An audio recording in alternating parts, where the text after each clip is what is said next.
Olá, meu nome é Jeremias e eu sou estudante de Luxemburgo. Eu sou ativo na igreja também. E eu queria convidar toda a gente a participar no próximo GMG. O GMG é a Jornada Mundial da Juventude. É o mais grande encontro de jovens no mundo inteiro. E essa vez vai ser em Lisboa. Mas o que é o GMG?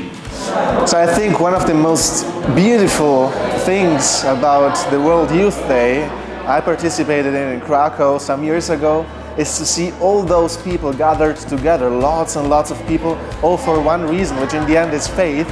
And I went there, I didn't know anyone in the end, and I came back with a lot of new friends from all over the world, and those friendships are always the best, the most profound ones, and they contribute to strengthen also the relationship with God our Father, and that's an experience you'll never forget in your life.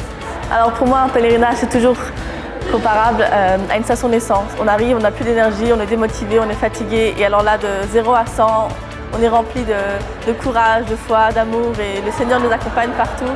Et donc c'est vraiment la chance de pouvoir rencontrer quelqu'un et en grandir. Les difficultés qu'on croise, ça ne fait que grandir, et après on peut aller mettre le feu au monde. E para viver este GMG conosco, temos 3 opções.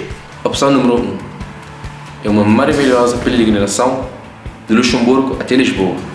Vamos até Lourdes, depois a Loyola, até Braga.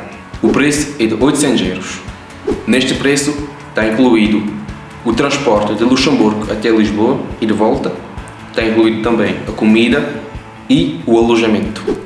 Segunda opção é a opção Jarif. Se já estás em Portugal, em férias, você pode se encontrar connosco em Braga e de lá viver connosco a GMG. Nesse preço está incluído o transporte de Braga até Lisboa, a comida e o alojamento. Terceira opção é a opção Wait For Me. Aqui vamos nos encontrar diretamente em Lisboa e de lá viver a GMG. Neste preço está incluído o transporte local, a comida e o alojamento. Se tens perguntas, pode ir no nosso site luxiuf.lu. As marcações são abertas. Não hesites a clicar sobre o nosso link na descrição.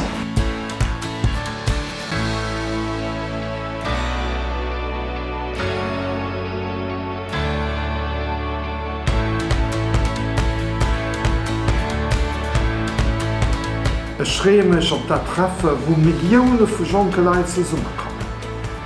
Wo zusammen gefeiert, getanzt, gebiert, geschwärzt wird. Wo neue Freundschaften entstehen. Auf wen erfahren kann, wen den Herr ist. Auf wen Jesus Christus ist. Den Höchstpunkt wird Sinn von der Propst kommt zum Schluss auf Lissabon. Ich invitiere nicht los schon alle gut für mitzumachen. Luxemburgo goes Lisboa.